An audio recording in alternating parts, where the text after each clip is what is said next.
कहा है कि बूथों को मजबूत करिए और जो डिलीट वोटर्स जो साजिश के तहत वोटर डिलीट कर रहे हैं भारतीय जनता पार्टी के लोग, उस पर बहुत ध्यान देने की जरूरत है।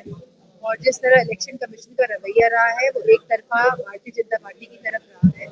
यहाँ इलेक्शन कमीशन को निष्पक्ष होकर सभी प्रक्रियाओं को कराना चाहिए। कहीं ना कहीं इलेक्शन कमीशन जो है वो बड़ा पक्षपातपूर्ण तरीके से काम कर रहा है, इसीलिए हमने एक मीटिंग बुलाई थी और लोगों को नए वोटर्स बनाने के लिए, और जो डिलीटेड वोटर्स हैं और जो वोटर्स आने वाले टाइम पे जो डिलीट करेंगे, क्योंकि 1 महीने का समय का कार्यकाल बढ़ाया गया है, तो इस पर बहुत ध्यान देने की जरूरत है। इन सब बातों को लेकर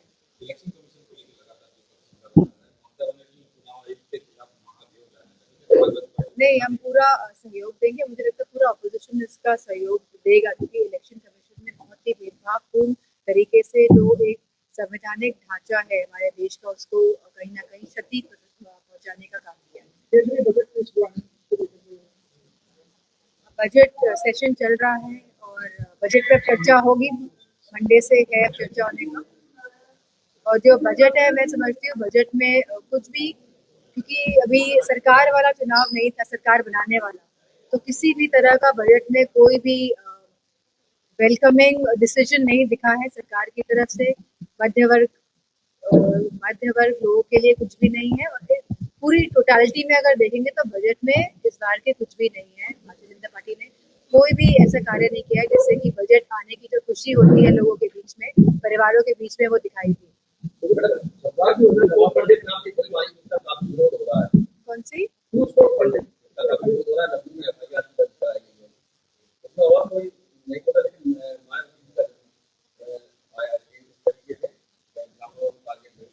ये देखा गया है कि भारतीय जनता पार्टी की जो सरकार आई है, ये बहुत ही संगठित तरीके से सोसाइटी यानी कि समाज में डिविजन यानी कि भेदभाव कैसे बनाए, इस कार्य में लगातार लगी रहती है अपनी वोट बैंक की राजनीति के लिए।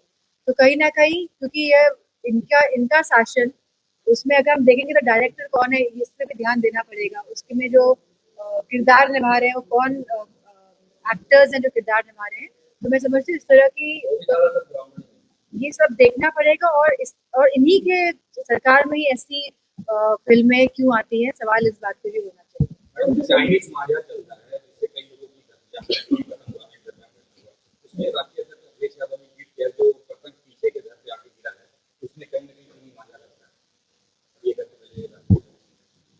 ये तो है कि चाइनीज के खाली मांझा जो इतना खतरनाक है, जहाँ पे किसी को भी कभी भी क्षति पहुंच सकती है। हमने देखा कि किस तरह कभी एक युवा की जान गई है। गला क्या कटा? हाँ, नहीं, पक्षियों की। और ये चाइनीज मांझे आखिर आ कहाँ से रहे हैं? जिसकी सरकार है, ये जिम्मेदारी तो सरकार को लेनी पड़ेगी। और खाली चाइनीज मांझे नहीं आ रहे हैं, पूरा हमारा देश में न जाने कितना चाइना से सामान आ रहा है। पूरी सरहदें तो खुली हैं इस तरह के सामान पे। और जो अभी ट्रेड डील साइन हुई है यूएसए की, अगर इस पे हम गौर करेंगे तो न जाने कितने हजारों लाखों करोड़ों रुपए की डील साइन हुई है। और जहाँ पे हम लोग यूएसए से खाद्य पदार्थ का हम लोग आयात करेंगे, और वो भी बिना किसी शुल्क के, कोई जीरो टैरिफ पे। तो मैं समझती हूँ सरकार की रणनीति ही यही है कि हमारे बाजार को, हमारे किसानों को कैसे कमजोर किया जाए और कैसे कॉर्पोरेट जगत के लोग पूरे देश में हावी हो। तो मैं समझती हूँ इसी रणनीति के तहत पूरे बाजार यूएसए के आज खोले गए हैं। और जहाँ चाइना के साथ न जाने हम कितने लाखों करोड़ों का आयात करते हैं। जो भारतीय जनता पार्टी के लोग कहते हैं कि सेल्फ सफिशिएंट होना चाहिए, आत्मनिर्भर भारत की बात करते हैं, स्वदेशी की बात करते हैं, आज इन सबको कटघरे में रख के सवाल का जवाब देना चाहिए। जो यूएसए की डील हुई है, जहाँ पे न जाने कितने हजारों लाखों करोड़ के कृषि उत्पादक और खाद्य पदार्थ हमारे भारत के मार्केट में आएंगे, वो भी सस्ते दामों में आएंगे, तो हमारा गरीब किसान कैसे सस्टेन करेगा, कैसे अपनी आमदनी को बढ़ाने का कार्य करेगा।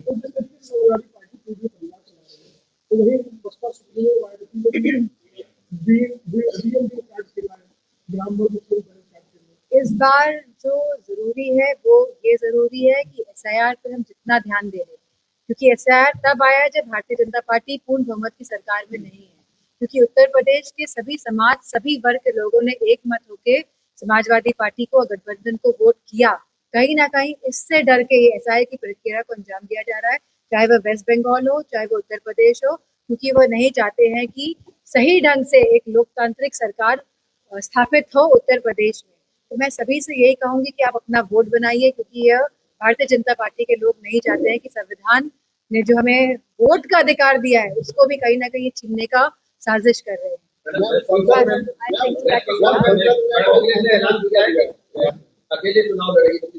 इससे मैं समझती हूँ कि पिछली बार जब 2024 के चुनाव हुए थे तब वेस्ट बंगाल में सभी पार्टी अपने आप चुनाव लड़ी थी और चुनाव अच्छे परिणाम अच्छे रहे थे, ऐसे कोई निराशाजनक परिणाम नहीं रहे थे।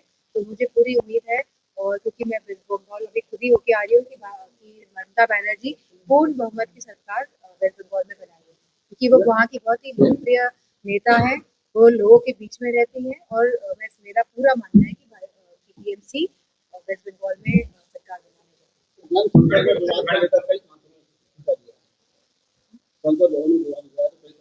और सांसदों ने इस्तीफा दे दिया, किसी ने